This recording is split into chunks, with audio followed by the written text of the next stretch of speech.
नमस्कार दोस्तों, कैसे हैं आप लोग। आई होप आप लोग बहुत अच्छे होंगे। दोस्तों, अगर मेरे चैनल पर आप नए हैं तो चैनल को लाइक, सब्सक्राइब और शेयर करना बिल्कुल ना भूलें। दोस्तों, सावन शुरू हो गए हैं। अब सावन का आज पहला सोमवार है तो सभी लोगों ने व्रत रखा होगा। तो दोस्तों, आज हम सावन के सोमवार के व्रत की कथा के बारे में बात करेंगे।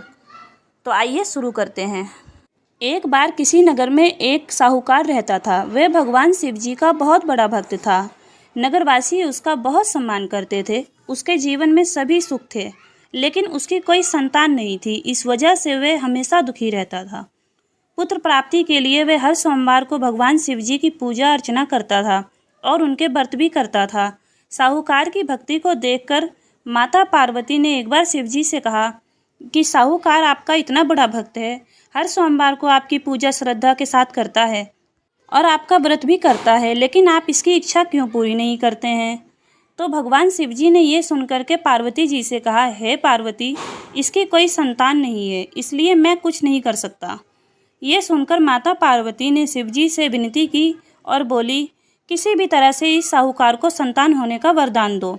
ये सुनकर भोलेनाथ ने व्यापारी को वरदान तो दे दिया, लेकिन उससे ये कहा कि तुम्हारा जो पुत्र होगा वो 12 वर्ष तक ही जीवित रहेगा। ये बात सुनकर साहूकार को बहुत दुख हुआ, लेकिन उसने कहा, ठीक है, कोई बात नहीं।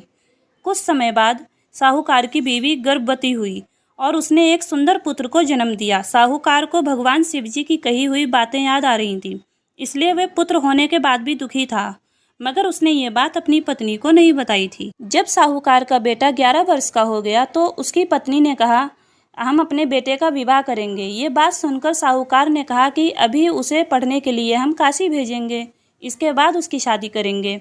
उसने अपने पुत्र को उसके मामा के साथ काशी भेज दिया।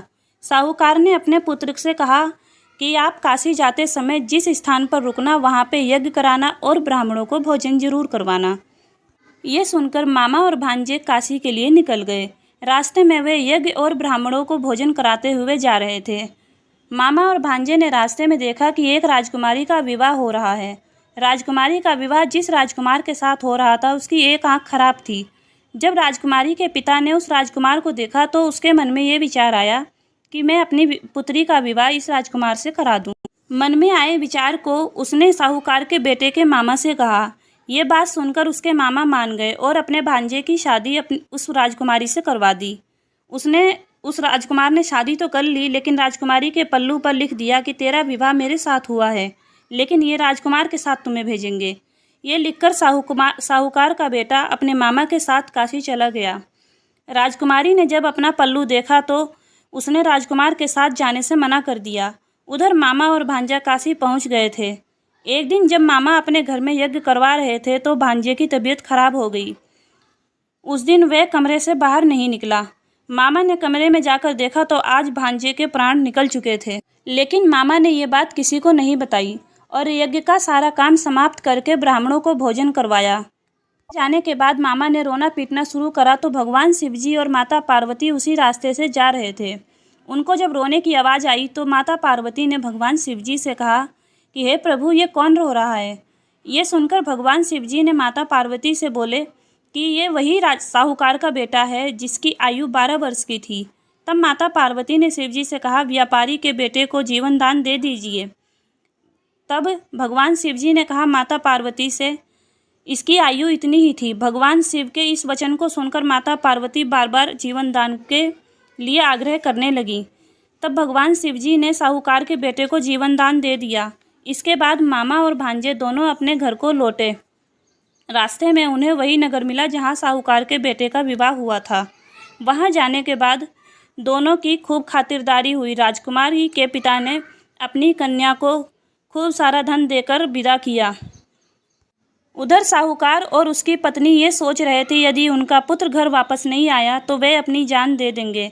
जब उन्हें पता चला कि उनका पुत्र घर वापस आ रहा है तो उन्हें विश्वास नहीं हुआ। बाद में उन्होंने अपने बेटे को और बहू का स्वागत किया। भगवान शिव जी को बारंबार धन्यवाद किया और रात में भगवान शिव जी ने साहूकार को सपने में दर्शन दिए और बोले, तू मेरी पूजा सच्चे मन और सच्चे हृदय से करता है, इसलिए मैंने सारी तेरी इच्छा पूरी की। शिव जी और माता पार्वती जी की पूजा जो भी करता है सच्चे मन से, उसको भगवान मनचाहा फल देते हैं।